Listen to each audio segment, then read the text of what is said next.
दोस्तों आज के इस वीडियो में हम बात करने वाले हैं ईद उल अजहा की बरकत और फजीलत के बारे में और आपको बताने वाले हैं कि जिलहिजा के पहले 10 दिन इस्लाम में इतने खास क्यों हैं और इनके बारे में अल्लाह के पैगंबर हजरत मोहम्मद सल्लल्लाहु अलैहि वसल्लम ने क्या फरमाया है। तो दोस्तों आप इस वीडियो को आखिर तक जरूर देखें और मेहरबानी करके अपने दोस्तों में इसे शेयर भी कर दें ताकि और भी लोगों तक यह वीडियो पहुँच सके। तो चलिए दोस्तों शुरू करते हैं।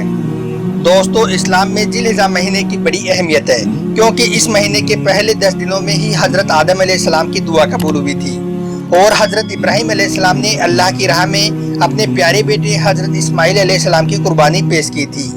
और इसी असरे में यानी कि इन्हीं दिनों में हजरत इब्राहिम अलैहिस्सलाम और हजरत इस्माइल अलैहिस्सलाम ने मिलकर काबा शरीफ की बुनियाद रखी थी।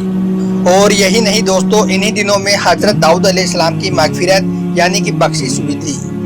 अल्लाह के पैगंबर हजरत मोहम्मद सल्लल्लाहु अलैहि वसल्लम ने फरमाया है कि इस दुनिया में जितने भी दिन हैं उन सब में सबसे ज़्यादा बुजुर्गी वाले दिन जिलहिजा महीने का पहला असरा ही है। और आप सल्लल्लाहु अलैहि वसल्लम ने फरमाया कि अगर कोई आदमी इन 10 दिनों की ताज़ीम करता है तो उस शख्स को अल्लाह ताला 10 बुजुर्गियाँ अता करता है। दोस्तों हर त्यौहार को मनाए जाने के पीछे कोई ना कोई वजह या वाक़या जरूर होता है। वैसे ही ईद उल अजहा के पीछे भी है।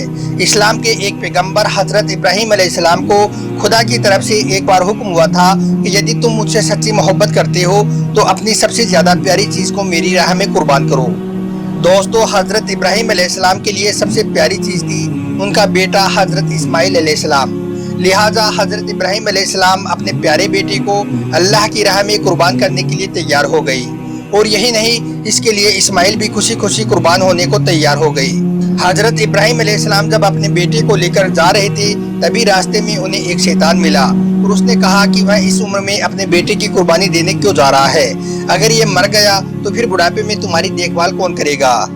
यह सुनकर हजरत इब्राहिम अलैहिस्सलाम एक बार तो सोच में पड़ गए और उनका मन बहकने लगा, लेकिन कुछ देर के बाद वह फिर से संभले और बेटे की कुर्बानी के लिए फिर से तैयार हो गए।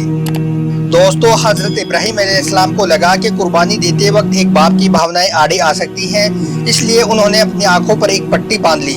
जैसे ही हजरत इब्राहिम अलैहिस्सलाम ने अपने बेटे की गर्दन पर छुरी चलाई तो उनकी जगह पर एक दुम्बा कुर्बान हो गया। यानी कि ऐन कुर्बानी के वक्त खुदा ने हजरत इस्माइल अलैहिस्सलाम की जगह पर एक दुम्बा भेज दिया था। इस तरह से हजरत इब्राहिम अलैहिस्सलाम की कुर्बानी कबूल हुई। खुदा की ओर से महज एक सिर्फ इम्तिहान था जिसमें पैगंबर हजरत इब्राहिम अलैहिस्सलाम पूरी तरह से पास हो गए। दोस्तों यह वाक़या इस्लाम की तारीख में एक अजीम मिसाल बन गया कि अपनी मोहब्बत, जज्बात और एहसास को अल्लाह की खुशी के लिए कुर्बान कर दो। तभी से हर साल इस दिन इस अजीम कुर्बानी की याद में मुसलमान भाई ईद उल अजहा का त्यौहार मनाते हैं और अल्लाह की राह में हलाल जानवरों की कुर्बानी करते हैं।